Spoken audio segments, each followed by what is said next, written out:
Welcome, welcome, welcome to finding you inside of you, the journey within. And the journey within still continues. And before we get right to it, don't forget to hit that subscribe button. Make sure you like, and also make sure you share this with your friends and families and whoever you happen to pass along the way. So let's get to it. Today's topic is going to be because the teacher has appeared. And I have begun to look at myself because someone reminded me, you're just a teacher. So the teacher has appeared. And I certainly do hope that you have shown up today because you are ready to find more of you inside of you and learn from the teacher who taught herself how to find you inside of you. So let's just get to it. The question of the day is, and it's also the topic of the day, is why haven't you changed? Now let that sink for just a second.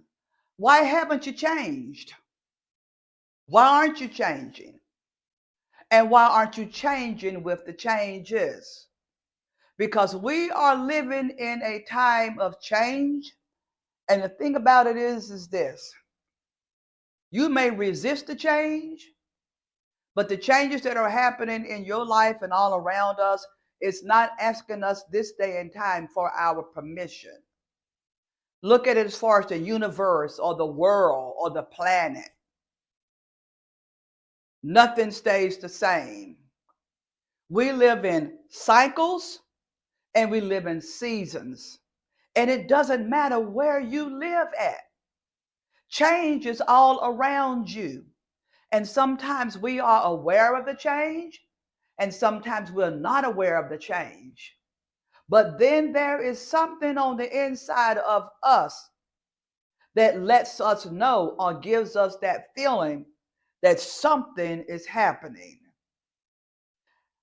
I want you to open up your minds and open up your hearts and let the two become one. Because the mind can talk you out of what you feel, and your feelings can mess with your mind where you're thinking that, oh, this is crazy. But I want you to open up your mind and open up your heart, open up your spirit, open up the essence of you, and join in with you so that the two of you can become one. Your higher self and your lower self can become one to receive this. Because there is this saying that when the student is ready, the teacher will appear. Well, I've add an add-on to that to say this. The teacher is not going to always wait on the student to appear. So what is that saying? When the wind is moving, when things are happening, regardless that if we understand it or not, there is a message in the messenger. So the teacher is not going to always wait for the student to appear. So those of you like myself have quoted that for years. When the student is ready, the teacher will appear. I've added something to that. As it's evolved, has added something to that. The teacher is not going to always wait. So I want to teach today from this book titled, Who Moved My Cheese? And this book is written by Spencer Johnson, MD. And it is not a new book. It's been, out there for many, many, many years. And a lot of businesses use this book. A lot of educators use this book in their seminars. This book is used in a lot of empowerment leadership seminars. And this book is very powerful, in my opinion, because it pinpoints whether you're going to move or whether you're not going to move, whether you want to stay stuck where you are, whether you want to stay stuck in your beliefs, where you want to stay stuck in your drama. But the key of it is that the cheese has been moved. It's an allegory. It is a metaphoric type of book that is loaded with powerful, powerful messages. So Who Moved My Cheese by Spencer Johnson, MD. Let's get with it. There are four primary characters that are in this book. As a matter of fact, there are four characters in this in total book. And let me add this, it's a very easy read. You can read this book in one setting, but I guarantee you, because it is so powerful with lessons to be learned, you will want to read it more than one time. So the characters, there are four main characters in this book: Sniff, Scurry, Him, and Ha. Now, Sniff is the character, and you can find yourself in all of these, and it depends on if you are adapting to the cycles that are happening on this planet, on our earth at this present time. You can find yourself in one of these characters or in all of them. But Sniff recognizes that change has occurred, and this particular character hasn't denied that something has happened called change or cycles. Scurry is a character that has recognized that something has changed, something has happened, so this particular character takes action. Then you have Him, H-E-M, who denies, resists, and fears change. And then you have Ha, H-A-W. This character, in time, adapts when he sees that there is a better way. Now let's work with Ha for a second. Many of us are not adapting, even though we know that change has happened in our universe, on our planet, in our community, in our family, in our church, in our schools, you name it. We recognize that change has happened. And just like Ha is not fighting against the current anymore, Ha has recognized and sees, not based on belief, but based on a knowing that this change is for my better. Now, what do I mean by my better? If something is not working for you, or if something has expired that no longer serves you, why continue to try to force something that's old, that's moved on, that no longer serves you? It's like trying to put on clothes that are too small and trying to fit in it anyway.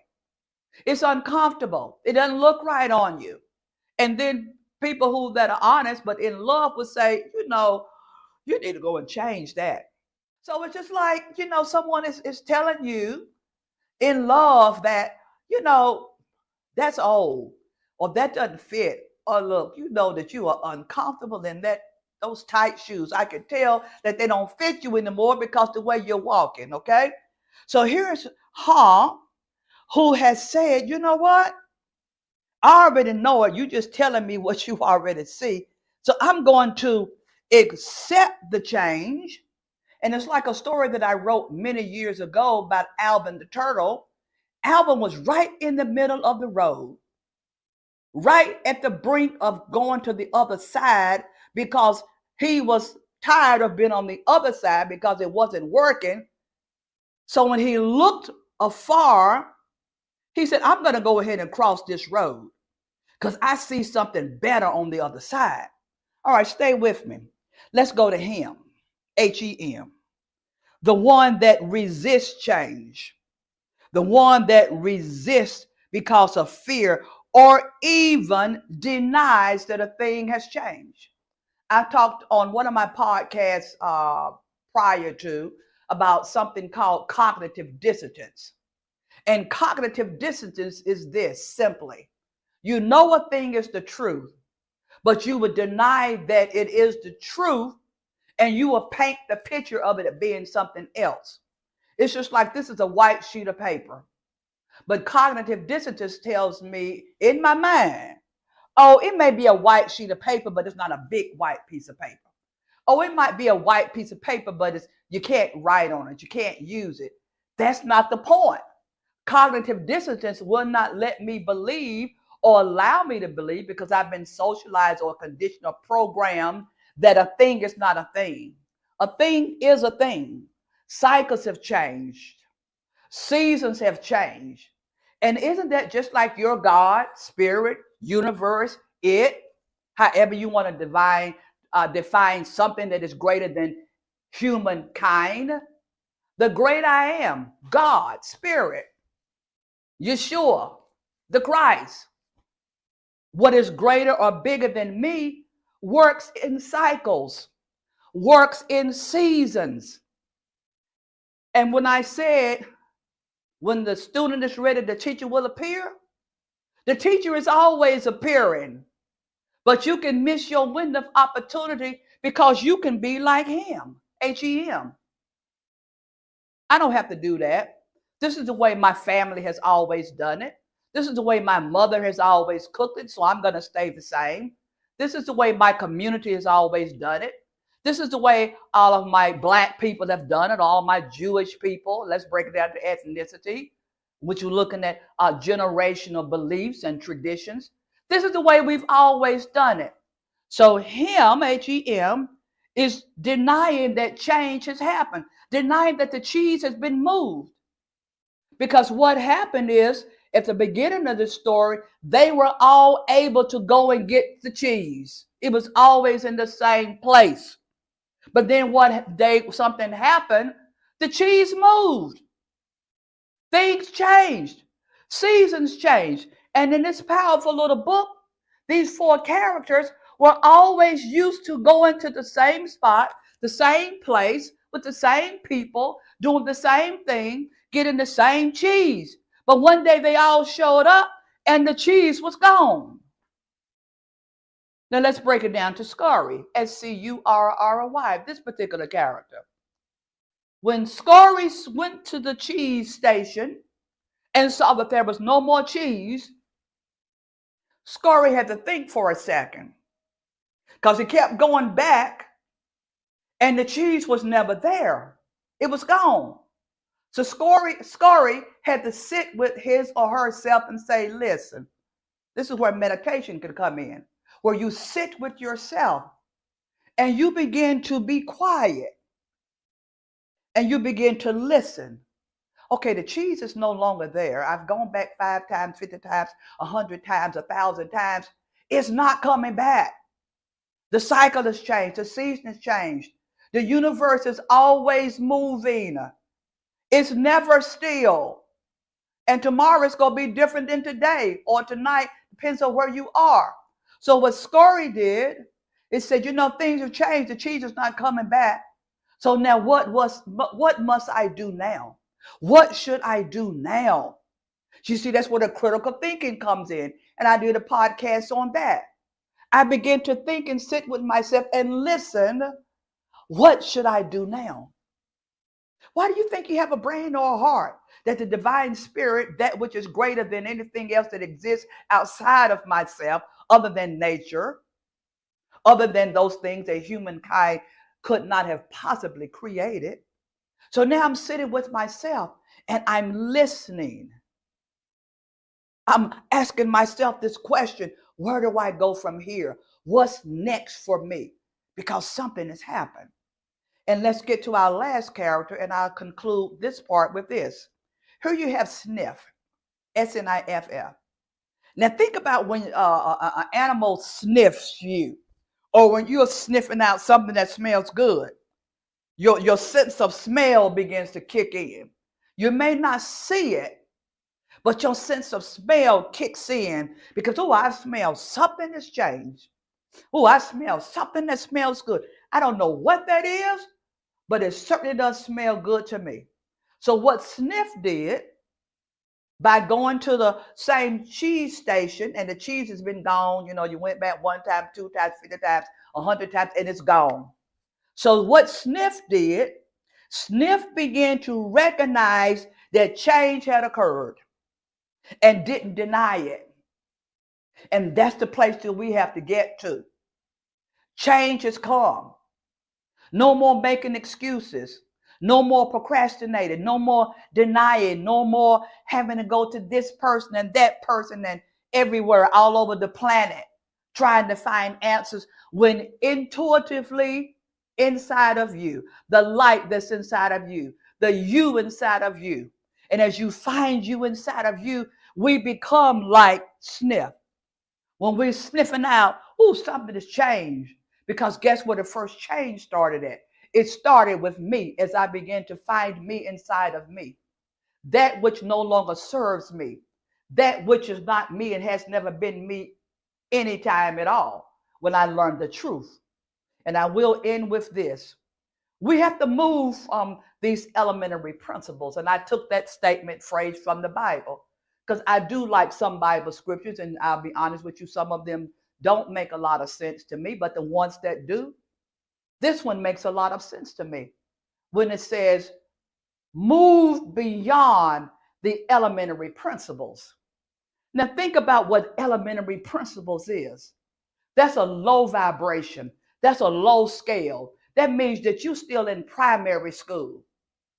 And if the Bible tells you, move from elementary principles, move from a low level of thinking, move from a low vibrational energy, move from the traditions that you've been taught.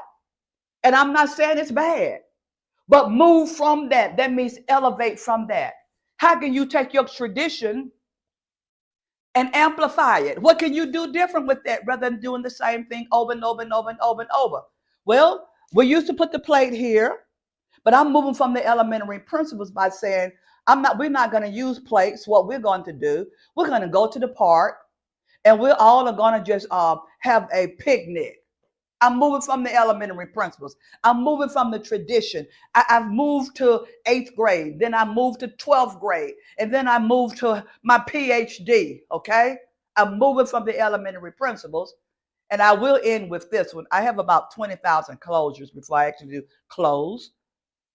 Okay, that's my humor right there. There's another saying that says, okay, launch out into the deep. Scurry and sniff, especially sniffing it out. Change has happened. Change is happening. Change is inside of me. I'm going to launch out into the deep because the deep calls the deep. It says that in the Bible. It says it. I mean, wisdom is everywhere. It depends on if you're hearing, if you're listening, and if you're accepting it as being the truth. Launch out into the deeper things of you as you find you inside of you. Know that things have changed. And only people who try to force things to be the same will be the ones that will be left behind. And you say left behind? You just be left behind. You'll be left behind in knowledge. You'll be left behind in creativity. You'll be left behind with a society or a culture.